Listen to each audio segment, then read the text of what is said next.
to envision your normal day. Once every task is completed, you go home to relax and stay in.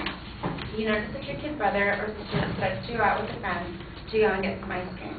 Being aware that your sibling is responsible with following their curfew, you notice that they are late and this strikes you as odd.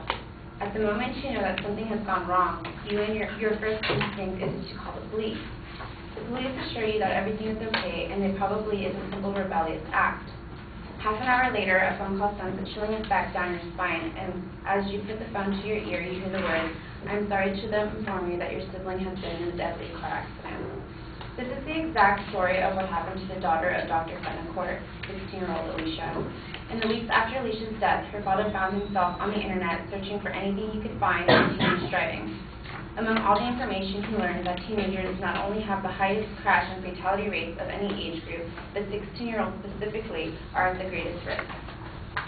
My partner and I are here today to propose that teenage drivers are more responsible and in less risk if the driving age were to be raised to 18. We will be discussing expert advice and information in the solution to our proposal. According to the National Institute of Health, through a conducted study, they were able to conclude that teenagers often lack good judgment. The studies show that there is a biological explanation that the teen brain lacks the capacity to make critical driving decisions. Using the brain scan, the NIH saw that teenagers' brains are not fully developed, particularly the portions that regulate the risk taking and impulse control, crucial to driving. The process of the brain maturing is not fully completed until the age of 20. And although that the 16-year-old brain is a little bit less mature than the 18-year-old brain, that's why we mentioned this statistic in our proposal. This brings me to the next statistical point. According to the National Teen Driving Statistics and the Institute of Highway Safety, researchers found that 16-year-old drivers are not paying attention to their surroundings, which was the major cause of car accidents in 2000. It was also discovered that 16-year-olds are 3 times more likely to get into a car accident than the average driver.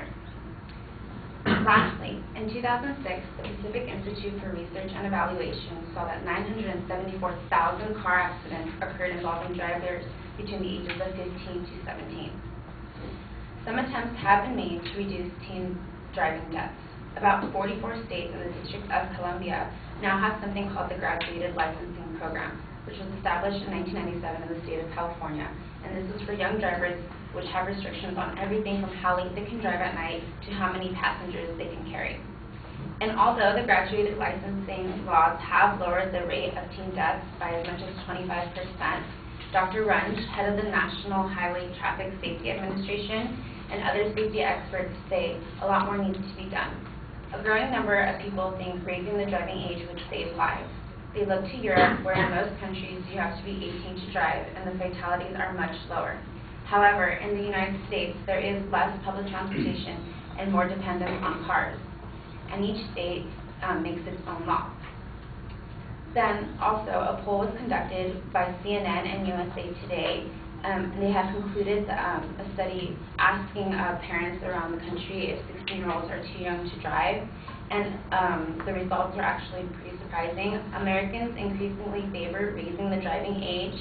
A USA Today and CNN poll, as I had mentioned before, had found nearly 2/3, 61%, say they think that a 16-year-old is too young to have a driver's license, and only 37% of those polled thought it was okay to license a 16-year-old, compared to the numbers from 1995, which was 50%, so it has gradually decreased.